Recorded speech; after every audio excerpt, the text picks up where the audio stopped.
Imagine that you've just bought a new kit of DDR4 RAM for your PC, and on the packet it says the speed.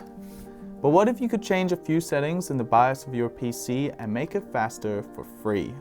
Should you overclock your RAM? Sure, overclocking your RAM is a zero cost and easy way to squeeze more performance out of your PC. And it's especially relevant to you if you've been thinking of overclocking other components like your CPU or graphics card. And to be honest, who wouldn't want faster RAM if it cost you nothing? Hey everyone, it's Frazer Caswell from Mwave, and today I'm going to show you how to overclock your RAM with this 16 gig kit of Crucial Ballistix DDR4.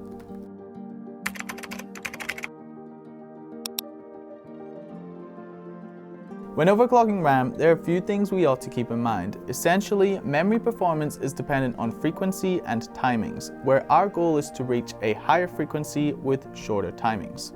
The timings I speak of are specifically referred to as TCL, TRCD, TRP, and TRAS, and I don't blame you if you're wondering what the heck I just said, but I recommend you pause now and take a quick look at our blog post about overclocking RAM for a better understanding.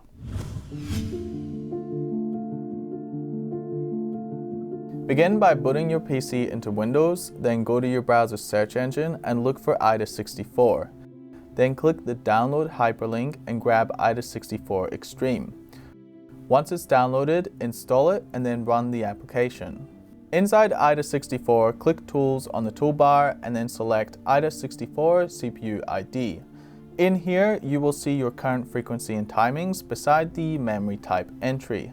Here you can see that currently my frequency is 3600 MHz and my timings are 16, 18, 18, and 38.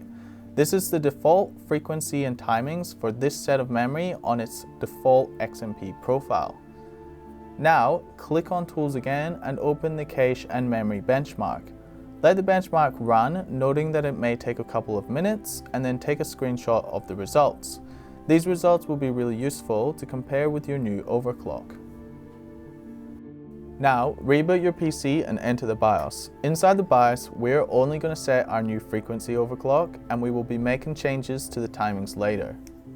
Keep in mind that how well your RAM overclocks is somewhat subject to binning, or what many refer to as the silicon lottery. Essentially, all components have a little bit of variance in their material quality, and this can affect how well they will overclock.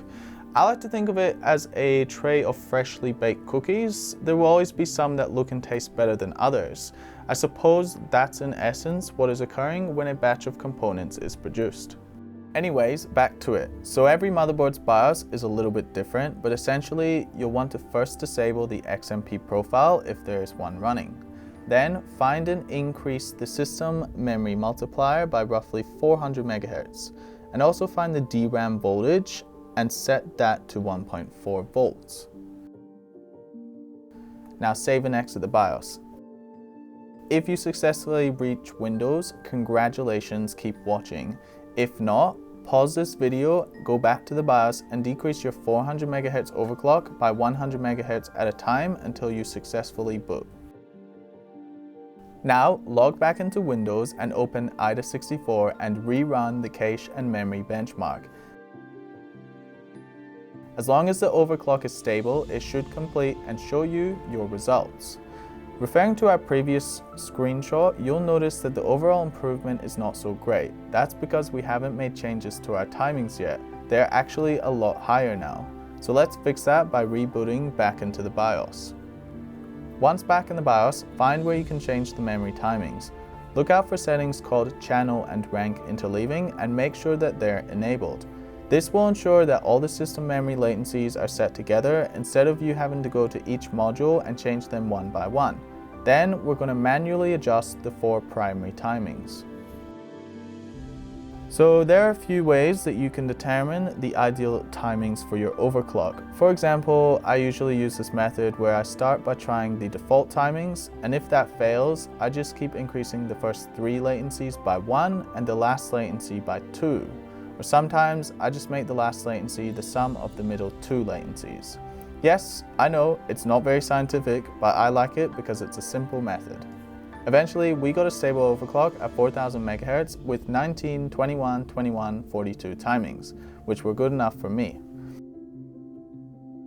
Once you feel that you have achieved your ideal overclock, I recommend also running a system memory stress test in AIDA64 just to make sure that your new memory overclock settings are stable. So that's it for the guide. I hope it was helpful and made sense. But if you have any other questions, then please drop us a comment. We've also left a few links below in case you'd like to buy the awesome Crucial RGB memory kit used in today's video, or you could check out some of the other kits sold by Crucial on our website. Anyways, that's all from me for today, but as usual, I'll see you all again in the next video.